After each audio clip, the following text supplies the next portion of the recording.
All right, what's up, everybody? Welcome to In the Pain Altitude Sports Radio 92.5. Dan Tanner, I'm your host for your Nuggets post game show on at Altitude SR. We're live streaming on Altitude Sports Radio's YouTube page, twitch.tv/Altitude SR is where you can find the program. Thank you so much for joining tonight. Late night, late game in Los Angeles tonight, but oh my goodness, am I energized after that game. Best win of the year for the Nuggets, in my opinion, by far. And the Nuggets still own the Los Angeles Lakers. What a win tonight. So much to get into. As always, feel free to leave me your comments. I'd love to get you all involved on the program tonight as we go through the Nuggets beat down of the LA Lakers. 127-102 is the final. The Nuggets improved to 9-6 on the season. And what a win. They didn't get into LA till the wee hours of the morning last night. So a short turnaround after the heartbreaking loss to the Mavericks last night. And this win makes you feel a whole lot better about this Denver Nuggets basketball team. So lots to get into here. I just wanted to start with a congratulations to Michael Malone, who just became the winningest head coach in franchise history. What an accomplishment for Michael Malone. You know, we go back to the years in between the Carmelo Anthony era, George Karl era, and when Michael Malone and Nikola Jokic and Jamal Murray started this new incredible run. The Brian Shaw era, it was looking very bleak. They drafted two bigs out of Eastern Europe that nobody had ever heard of, in Jusuf Nurkic in the first round, and then Nikola Jokic in the second round of the 2014 NBA draft. And that's when Michael Malone gets here. So, look, I know that Mike Malone has a lot of critics. We kind of talked about this last night. A lot of people were upset with Michael Malone last night and his decision not to play CB down the stretch, myself included. But, and I was just watching Altitude TV, and of course Malone says the right thing. Vic asked him about breaking Doug Moe's record, and he said Doug Moe's the best coach in Nuggets history. I appreciate what Malone's trying to do there. Michael Malone is the best coach in Denver Nuggets history, bar none. He was even before he surpassed Doug Moe because he got a championship. And he's the only head coach in the history of the organization that has led this team, this organization, to a championship. So huge shout out to Michael Malone, or I should say huge shout out because Malone's from New York and they say huge. But that's awesome. And I think Michael Malone gets a lot of crap where it's not really deserved, in my opinion. Now, last night was a different story because I do think he made a mistake not closing the game with Christian Braun. But I'll tell you what, this team is always prepared on the second night of a back-to-back. And that's what we saw tonight in Los Angeles against the Lakers. So awesome win for the Nuggets. Just kind of going through the game here a little bit. It was a really good start for Jamal Murray and Christian Braun. They both had 5 early points for the Nuggets. Their first 10 points of the game were from Christian Braun and Jamal Murray. So fantastic start for their guards to start this game. We see Trey Alexander get more first quarter minutes tonight. He hits his first career 3. That was cool to see. It is interesting that Malone, this is the second game now in a row that Trey Alexander has gotten into the game in the first quarter. And then he hasn't seen the floor after that. So interesting sort of little tweak there from Michael Malone. But I liked what I saw from Trey Alexander. He can shoot the basketball. He looks like he's a pretty athletic dude.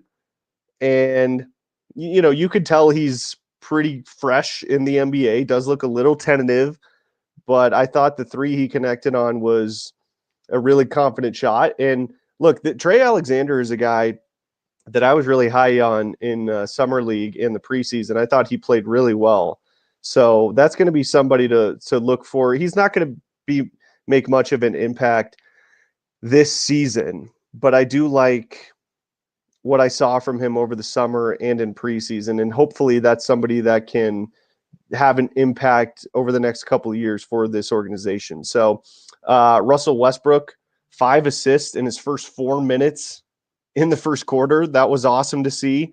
He wasn't scoring the basketball to start this game, but my goodness, is Russell Westbrook a great passer or what? I mean, he's easily the second best passer on this team behind Nikola Jokic. I thought he was phenomenal again tonight. And you could tell this game meant extra to him. Obviously, a former Laker, sort of got run out of town there a little bit in LA, and you could tell this game was personal for him. So after the dunk, he had the putback dunk. He's like doing this with his arms. He's yelling at the crowd. It was really cool to see. So awesome stuff there from Russell Westbrook. The Nuggets had a 31-27 lead after the first. So something we also talked about last night was the fact that Dario Saric last night gets the start to start the second quarter with the second unit, gets yanked in the fourth. Well, doesn't play in the fourth, gets replaced by DeAndre Jordan. Well, the same thing happened again tonight. So Dario gets in to start the second quarter. The second unit to start that second was awful. LA went on a 21-7 run with the bench unit in. And then Jokic and the starters come back in.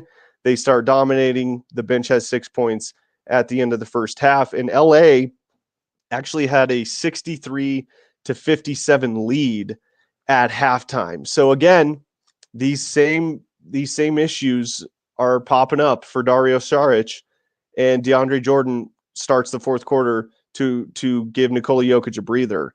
So, man, I'll tell you what. I said last night that DJ can't do this for, 60 to 70 games, and I still do believe that. But my God, does the second unit look better with DJ in there over Dario Saric? There's no question about it, at least right now. So that's going to be something really interesting to watch as we go along in the season. Does Dario Saric get much playing time? It sure doesn't look like he's fitting in very well with this team. And to be honest, to start the year, Saric and Russell Westbrook over the first 5 or 6 games didn't look great. And you're going, oh boy, maybe these were 2 bad decisions in the offseason. Well, over the last, really since that Brooklyn game early on in the season, Russell Westbrook has been phenomenal. And I have advocated for him not to shoot the 3. He should only take 2 threes a game. Well, he's making me look bad because he's starting to hit a lot of 3-pointers, which is fantastic. I mean, he was only 1 of 4 tonight, but he's shot the ball much better than he did earlier in the season. So that's a very valuable asset. But going back to Dario Saric, he was a -12 in tonight's game.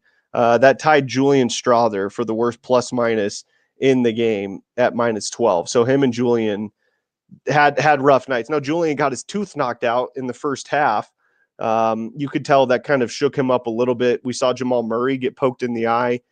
He was not right after that. And you could see, I mean, he was messing with that thing throughout the rest of the game. And you could tell it was affecting his shot. It was affecting his vision pretty significantly. So, I thought Jamal had a good start, a good bounce back to start the game compared to what we saw last night.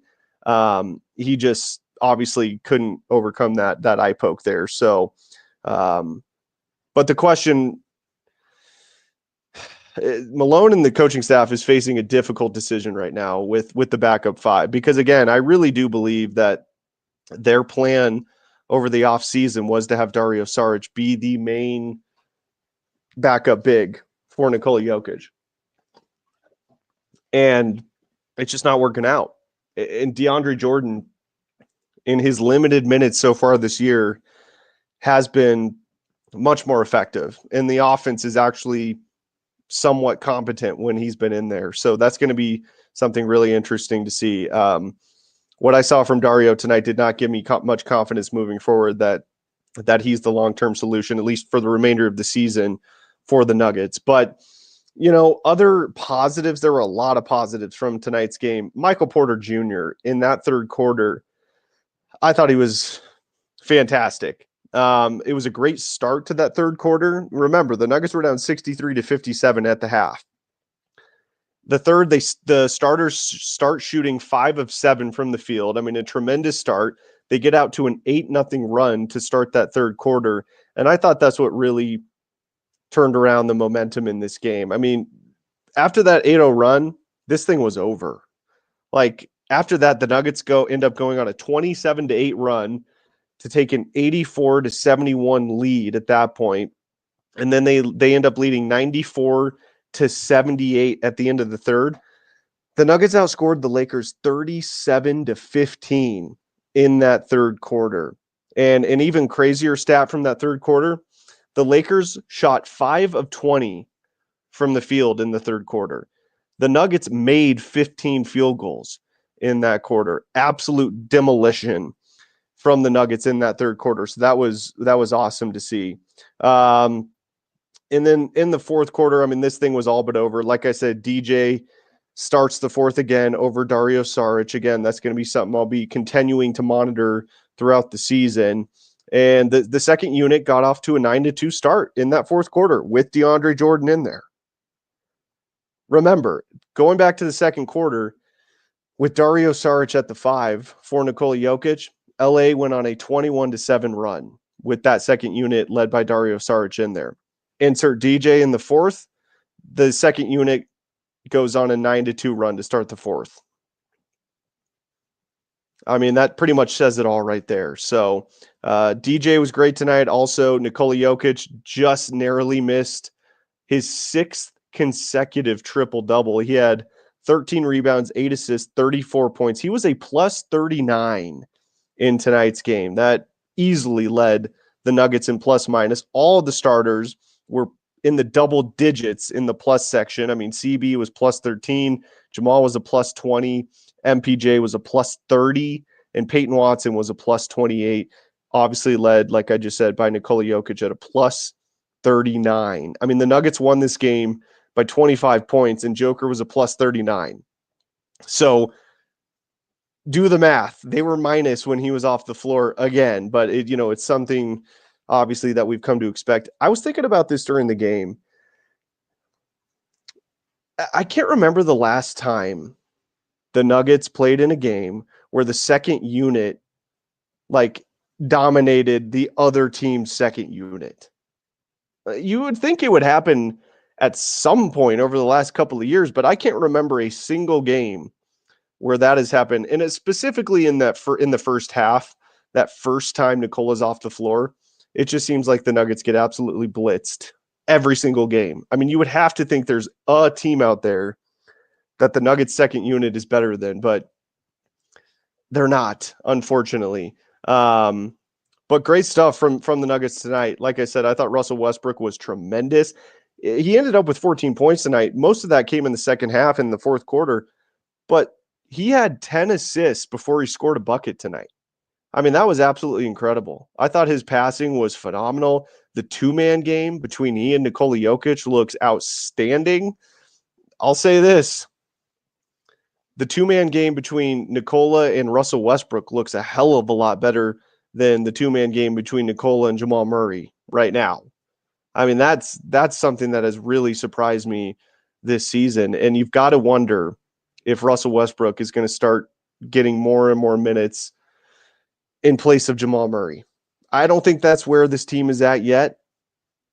I don't think that Coach Malone is willing to go that route quite yet. But if it continues this trend where Jamal's going down and Russ is going up, I wouldn't be shocked if at some point during the season Russell Westbrook is in the starting lineup. It would not surprise me. Like I said, I doubt that will happen, and it definitely won't happen this early in the season because Malone does love and trust Jamal, and he's his guy, trust me. But the numbers speak for themselves, and the production speaks for itself. Again, I kind of give Jamal a pass tonight because I thought he was having a pretty good game until the eye poke there by, I think it was Anthony Davis that got him. And that you could tell that just affected him. His shooting, his overall performance was really negatively affected by that. But man, the two-man game between Russell Westbrook and Nikola Jokic right now is the best thing this team has going offensively. Again, Michael Porter Jr., phenomenal game tonight. That third quarter, he really took over and helped separate this. It was, again, 37-15. in that third quarter. I thought Michael Porter Jr. was a big part of that. He shot 10 of 15 from the field tonight, 4 of 7 from beyond the arc, 11 rebounds, 4 assists, and a steal, in a plus 30 with 24 points. So it's that roller coaster ride that we've been going on for a couple of years now with Michael Porter Jr. You just never really know what you're going to get from him, but he loves playing the Lakers. I mean, the Nuggets kind of just in general love playing the Lakers, but Michael Porter Jr. in that building, Crypto.com Arena, he loves playing that team, and he's very effective against that team. So really good stuff from the Nuggets tonight. They needed this bounce back win. It was a confidence boosting win, and they'll get a day off before playing on Monday. I believe they play the Knicks at Ball Arena, so that'll be a really fun matchup there. All right, let's get to some of your comments here. Let's go through these. Grim Maggot says, Nugalanche, yes, Avs get the 7-4 win over the Panthers. That was awesome to see. It sucked to see that the Buffs lost to Kansas today. If they would have beaten Kansas, this would have made the trifecta, and then we've got the Broncos coming up tomorrow. So let's see. Net Worth says, let's go. The Lakers are washed. I actually produced the Avs game at the station today, and I was talking to some of my cohorts there at Altitude Sports Radio, and a couple of the guys were saying that it was going to be a tight matchup tonight against the Lakers. And I was like, no, the Nuggets are going to blow the Lakers out. And they said, well, why do you think that? The Lakers are actually playing pretty well. Dalton Knecht, the Colorado kids, playing great. And it's just one of those things in sports where a team just has another team's number. And right now, the Denver Nuggets absolutely own the Los Angeles Lakers. They just match up really well against the Lakers. And I know it's very early on in the season, but this was a huge win as far as the standings go. Because if you look at the Western Conference standings, the Lakers are in the 4 seed right now at 10-6. The Nuggets are right behind them in the 5 seed at 9-6. So they gained a full game tonight with their win over the Lakers. Again, I know it's very, very early, but every win matters, especially over Western Conference teams that are ahead of you in the standings when it comes to the Western Conference playoff picture. So there was a lot of great stuff that came out of this game tonight. All right, let's see here. Let's get to more of these comments. LeBron is super washed. I'll say this, man. I mean, LeBron's, for being in his 22nd season and being like 1,000 years old, he's still pretty damn good. Like, that dude is defying the odds right now. He's sort of doing the Tom Brady thing where he's really old, but he's just still really, really effective. Although I thought the Nuggets did a really good job on him tonight. And Christian Braun, he was matched up one-on-one with LeBron quite a lot in tonight's game, and I thought he did a really good job staying in front of LeBron, not really letting him get to his spots, get to the rim like he does so often. LeBron got a couple of easy transition dunks, but other than that, I thought the Nuggets did a tremendous job guarding LeBron, and specifically Christian Braun. I mean, they held LeBron to 7 of 17 shooting, 1 of 4 from 3. He was a minus 25 and 18 points. So really, really credit CB with a tremendous defense on LeBron James. All right, let's get to more of your comments here. Pants Party, I love that name. Wish we could have won back-to-back instead of a tough Dallas loss. Yeah, that would have made this win even feel sweeter for the Nuggets if they could have gotten that win last night. But, it is what it is. Tough loss last night. But that's what kind of gives me confidence in this group is I always look for teams that show the ability to bounce back in a short period of time and show resiliency. And that, boy, did the Nuggets do that tonight. I mean, they were not playing around whatsoever. They absolutely bounced back. Hastings texted us at 3:20 in the morning last night saying he just got to his hotel room, and he obviously flies with the team. So they didn't get in till, you're probably not falling asleep till 5 a.m. there locally, which is 6 a.m. our time. So the fact that the Nuggets went into LA on that short of rest, getting in that late and had that type of win, that says a lot about the resiliency and the mental toughness of this team, which, is good to see, because I've seen a lot of people criticizing the Nuggets' mental toughness over this early season. All right, let's see here. Alan says, all we need is a Broncos win tomorrow. We're having a massive victory Monday. Let's go. Yeah. The Broncos should crush the Raiders tomorrow, which probably means they're going to lose. But yeah, that, Avs win today. Nuggets win today. Sucks the Buffs lost. There still is a path to the Big 12 championship game for CU. I looked it up earlier on Twitter. It's going to be very, very difficult, but there still is a path. And if the Broncos can get a win tomorrow, that would make for a fantastic Monday on Altitude Sports Radio 92.5. Grim Maggot says, suck on my chocolate salty balls. Okay. I just wanted to show that because I think it's hilarious. So thank you, Grim Maggot, for that. Kevin, hey, DT. Kevin, how you doing, buddy? Appreciate you listening. Net Worth says, I'm in love with you, DT. Well, I'm in love with all of you listening, so I appreciate that very much. Let's see here. Alan says, we've beaten the Lakers 5 out of our last 6 meetings. The only game we lost was game 4 of round 1 of the playoffs last year. Yeah, like I said, it's just one of those things. It's like in the George Carmelo era, the Nuggets could not beat the Lakers or the Spurs. I mean, or the Timberwolves when Kevin Garnett was there. It just kind of has that feeling right now. The Nuggets absolutely own the Lakers, and it's a bad matchup for the Lakers. It really is. I mean, the Nuggets are much, much bigger than them. I've seen Anthony Davis getting MVP consideration. Like, come on. He is having a good year. I mean, he's averaging over 30 points a game, but that's ridiculous. I mean, if you watch that game tonight, did Anthony Davis put on an MVP type performance? I'll tell you what, he sure looks a hell of a lot more like an MVP when he's not playing Nikola Jokic in the Nuggets. I mean, look at his stat line tonight. 35 minutes, 6 for 19 shooting, 0 of 2 from 3, 10 rebounds, 3 assists, 14 points, minus 26. I don't want to hear anything more about Anthony Davis being an MVP candidate. That's just absolutely ridiculous. So, Grim Maggot, I got to put this one up here. It's almost like we're their daddy. Don't say that in front of Vic. He's sensitive about that. Yeah, it's gotten to that point where it's almost funny at this point to see all the Lakers fans crying on Twitter and everybody responding with, who's your daddy? That's fantastic. Kevin says, oh my goodness, Westbrook should be on the starting 5. Kevin, that's something I brought up a little bit earlier, and it's probably going to be a really unpopular take coming from me with a lot of Nuggets fans.